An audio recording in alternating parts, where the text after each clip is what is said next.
Hello. बोलो फिरात। यार तुमने बात भी पूरी नहीं की थी और रेहान को ढूंढने निकल गए थे, मिली वो? रेहान को तो नहीं ढूंढ सका, लेकिन उसकी निशानी मिली है। कैसी निशानी, क्या कह रहे हो?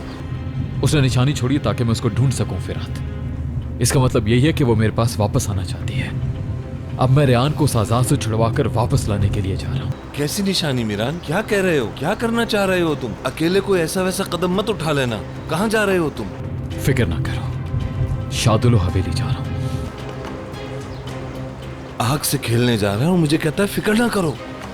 शादुलो की हवेली जा रहा है।